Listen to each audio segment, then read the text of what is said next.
국방부, 그다음에 경찰, 대통령실, 국가 권력 기관들이 저마다 책임이 어느 쪽이 뭐 더 크다 작다 할 수 없을 정도로 지금 다 그 아주 큰 것 같은데 이제 한번 마지막으로 이런 부분 한번 짚어볼까요? 자, 이 이제 특검 수사로 갈 경우에 일단 간다고 가정하고 물론 제가 보기엔 대통령이 지금까지 해온 행태를 보면 아마 최대한 버틸 대로 또 버틸 것 같아요.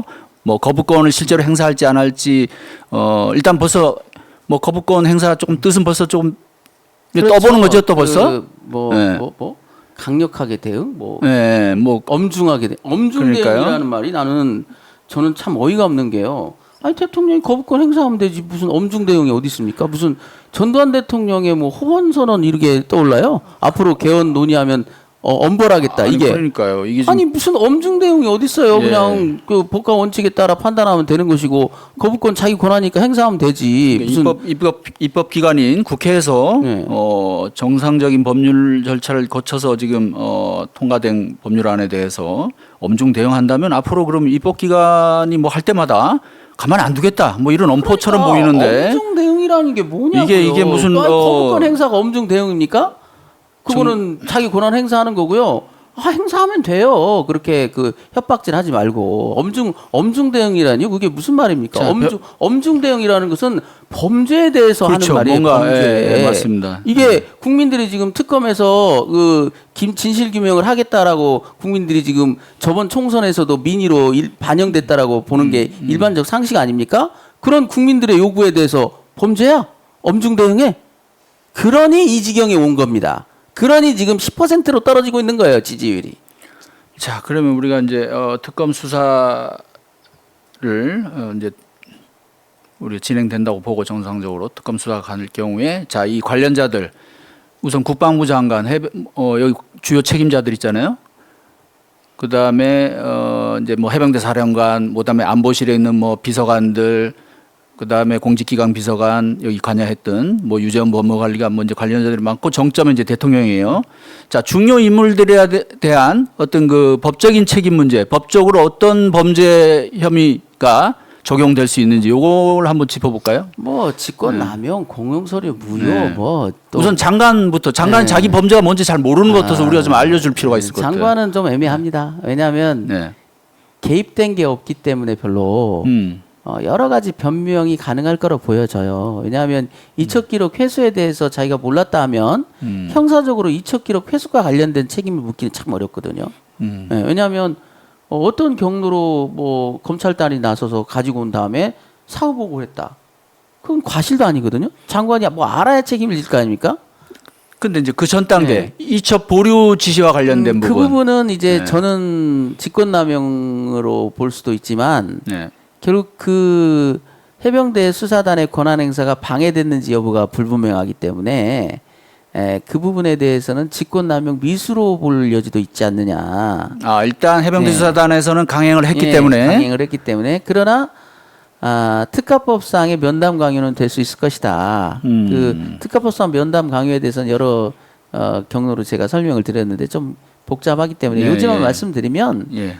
인지해서 이첩하는 해병대 수사단의 그 직무의 본질은 일종의 공무원의 직무 고발 비슷한 것 같아요. 네. 그래서 그것은 특가법상의 면담 강요로 보호할 필요가 있지 않느냐, 충분히 가능하지 않냐라고 생각을 하고요. 또 국방장관 같은 경우는 지금 조사본부의 2차 이첩에 대해서도 깊게 관여돼 있어요. 그 부분도 심각한 직권남용이 될 여지가 높습니다. 그리고 이제 일단 그들이 뭘 했는지부터 팩트가 정해돼야 되지만 현재까지 확인된 바로는 범죄를 구성할 만한 요소는 차고 넘친다. 대통령도 일부 이제 그 대통령을 옹호하는 쪽에서는 아니 대통령이 무슨 직권이 없는데 무슨 뭘 잘못했다는 거냐라고 말하지만 직권 없는 자도 직권 있는 자에 가담하면 형법상 공동정범으로 처벌할 수 있습니다. 그리고 지금 그 이 이첩 기록 회수에 대해서는 그 자체가 또 직권남용이 될 수도 있고 공용서류 무효가 될 수도 있고 위계한 공무집행 방해가 될 수도 있고 경국청 같은 경우는 직무유기가 될 수도 있고 다양한 범죄가 구성될 여지가 높고요. 그 부분은 나중에 공수처나 특검에서 법리 검토를 잘 해서 기소하거나 하면 될 겁니다. 전혀 그게 걱정할 일이 아니에요. 제가 볼 때는 저는 그 부분은 전혀 걱정하지 않습니다. 왜냐하면 처벌할 범죄는 차고 넘친다니까요. 죄명도 여러 종류가 있기 때문에 약간 구성 요건에 미비점이 있으면 보완할 수 있는 다른 구성 요건을 적용하면 되니까 그건 걱정하지 않아도 된다. 대통령도 헌법상 내란 외환죄의 경우에 이제 그 경우 외에는 이제 소추되지 않는데 대통령은 수사 대상은 되는 거죠. 그렇죠. 실제 수사받은 네, 사례도 있고. 그리고 예. 대통령께서는 정치적 책임을 지는 사람입니다. 네. 국민들이 직접 뽑은 지도자잖아요. 민선의 대통령이라고 대의제 국가에서 거기서 그 대의제 국가에서 신뢰가 무너지는 가장 큰 게 뭡니까? 거짓말이에요. 네. 지금 이 지경까지 왔는데도 거짓말만 계속 해왔잖아요. 경로는 없었다. 장관도 계속 나의 독자적 판단이었다라고 노래를 부르고 전국 방방곡곡을 떠돌아다니면서 노래 부른 셈이에요. 거짓말로. 네. 여기에 대해서 어떻게 책임질 거예요? 그러니까요. 이거에 대해서. 결국은 뭐 이런 형사적인 책임 소재 법률적인 어떤 죄명이 뭐냐 이걸 떠나서 국민에 대해서 국가 지도자가 거짓말을 계속 일삼아 왔다면 그거 자체로 탄핵 그렇죠. 사유이자 하야해야 될 그렇죠. 만한 정치적 예. 신임이 무너지는 거죠. 그러니까요. 그것은. 그것이 범죄이냐라는 것은 또 다른 문제지만 네. 그렇지 않습니까? 국민들한테 이실직고를 해야죠. 의심을 갖고 국민들이 여러 방면으로 묻고 있는데 계속 부화시켜서 거짓말하게 하더니 거짓말이 뽀록 날 때쯤 되니까 이제 와가지고는 슬쩍 그것을 변명한답시고 나의 경로는 아름다웠다. 나는 경로할 만했다. 나는 적법하게 경로한 거다. 그런 얘기는 지금 와서 하면 안 되는 얘기예요. 그러니까 미국의 경우에도 과거에 닉슨 대통령이 워터게이트 관련해서도 사실은 범죄 자체에 직접 관여된 거라기보다는 이제 그 범죄를 수사하는 과정에 그 수사기관에 개입을 한 거잖아요. 은폐하는 과정에. 그리고 그것이 이제 거짓말이 드러나는 바람에 사임까지 하게 되는 거잖아요. 실제 수사와 상관없이. 그리고 역대 특검 수사를 보면 결국 핵심은 거짓말을 밝혀내는 거더라고요. 그렇죠. 지금 그죠? 여기서도 네. 제가 최근에 좀 강조했던 게 구속영장 청구에도 개입돼 있는 것 같아요. 기소에도 개입돼 있는 것 같고.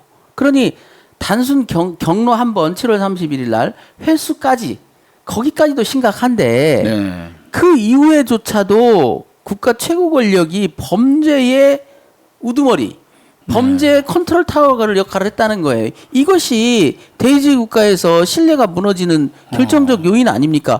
아니 대통령도 국민들이 그 권한을 맡긴 것은 헌법과 법률에 따라서 적법하게 권한 행사를 하고 나쁜 놈들 혼내주세요. 이게 본질 아닙니까? 최고 권력에 대한 정의롭게 하시고 옳은 일 하시고 나쁜 일 하는 사람들 혼내주고 이게 기본적으로 우리가 그 최고 권력에 대해서 바라는 거라고요. 그런데 자기 치부가 관련됐다고 그래가지고 죄는 자기가 저질렀는데 잘못은 내가 했는데 그걸 꼬집는 사람에 대해서 너 범죄자야, 너 영창가 집어 넣어버릴 거야. 온통 언론을 동원해가지고 비난하고 그 사람을 뭐라 그랬지 않습니까? 지금 사람 죽음을 이용해서 정치를 한다고요? 네. 박대령한테 뭐라 그랬습니까? 정치 목적으로 지금 망상을 만들어가지고 정치 목적으로 그 좌파들과 연계돼가지고 지금 나온 게 뭡니까? 망상 아니었고요. 그분 좌파와 연결된 거 하나도 없습니다. 그렇게 매도했던 사람들 이 양심에 손을 얹고 한번 생각을 해보세요. 저는 사후 심판을 믿는 사람입니다. 글쎄요. 믿고 있어요. 예. 저 죽는다고 그게 끝나지 않을 거라고 저는 믿고 있습니다. 그런 것들은 정말 그건 심판의 대상일 거다. 지금 말씀대로 만약에 단순히가 아니죠. 그 자체로도 만약에 그 개입이 됐으면 이제 실제로 이제 그런 정황이 나오고 있고 큰 범죄인데 그러니까 이 수사 자체에 관여한 부분. 근데 이후에 자 대통령의 뜻과 다르게 또는 움직였다고 또는 대통령 관련된 사람이든 말하자면 아까 표현대로 어명을 어겼다고 그 사람을 자기 직무에 충실한 군인을 구속하려고 그 과정에도 만약에 직접 개입이 됐다. 이건 범죄가 지금 엄청 늘어나는 거예요. 커지는 거예요. 이 특검을 왜 두려워하겠습니까? 특검에 대해서 아까 그랬잖아요. 대통령의 반응이 범죄로 자꾸 정의하는 것 같은 왜 그렇게 했습니까? 두려우니까 그런 거예요. 이게 다 밝혀지면 어떤 일이 벌어질지 자기들이 더 잘 아니까. 아니 네 죄를 네가 알렸다 아닙니까? 자기들은 잘 알 거 아닙니까? 우리는 이제서야 겨우겨우 한 반절 정도를 밝혀낸 거 아닙니까? 이시연의 통화, 뭐 임기훈의 통화 이런 것들이 이제서 밝혀지는 건데 네. 자기들은 잘 알 거라고. 그러니까 이종섭이 그렇게 도주시키려고 했나 보죠. 지금 뒤돌아보면. 이종섭 국방장관이 네. 입을 열기 시작하면 감당이 안 되니까 예. 빨리 보내버리려고 했나 보죠. 두려운 겁니다. 지금 엄중 대응이라는 말은 범죄다라는 얘기예요. 특검을 보고 특검을 추진한 것이 범죄다라고 보는 건데 자기가 범죄를 저질렀으니까 자기 범죄를 밝히는 사람을 범죄로 인식하나 보죠. 자, 우리 마지막으로 변호사님 특검 수사가 어떤 부분 어디까지 갈지는 뭐 사실 이제 지켜봐야 되는 부분인데 좀 어떤 부분은 좀 어려움이 있을 것 같다 뭐 이런 게 혹시 있을까요? 대통령의 경로. 네. 그다음에 그 경로를 따라간 금부도사들의 짓거리들. 네. 이건 공수처에서도 이미 다 알고 있어요. 공수처에서 네. 이미 압수수색 다- 통해서 다 많은 자료를 통해서 확보했고 다 확보할 수 있을 겁니다. 그건 네. 핸드폰만 열어보면 나오게 돼 있어요. 중요한 건 이제 왜라는 질문. 네. 왜 일사단장을 그렇게까지? 왜 그렇게까지 여기에 대해서 이제 조금 뭐 수사력이 집중돼야 되고 그러나 그건 이제 팩트이기 때문에 아직 꼭 그렇다 아니다라고는 못하겠지만 특검이 규명해야 될 몫은 그걸 거다. 어찌 보면 특검은 이제 뭐 적절한 비유인지 모르겠지만 성공하고 시작하는 수사 아니냐.